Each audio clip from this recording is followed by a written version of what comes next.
मी एक नवीन वेबसाईट आत्ता महाराष्ट्राला मी आत्ता अर्पण करतोय। या करमणुकीच्या गटारगंगेतनं बाहेर या।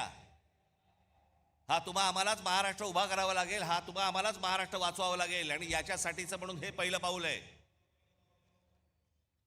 म्हणून आज तुमच्या समोर महाराष्ट्र नेक्स्ट, महाराष्ट्र पुढचा मी तुमच्या समोर उभा करतोय। आता दाखवा रे,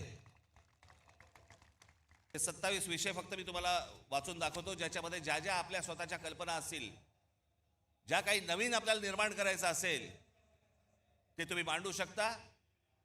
आपण म्हणजे आम्ही तुमच्यामधले आणि सरकारमधले फक्त वाहक असू आणि सरकारकडनं ही गोष्ट कशी करून घ्यायची जर ती योग्य असेल, कारण हे पहिलं जाणार हे तज्ज्ञांकडे, त्या तज्ज्ञांच्या कमिटीकडनं ज्यावेळेला ते मंजूर होणार त्याच्यानंतर हे सरकारकडे जाणार।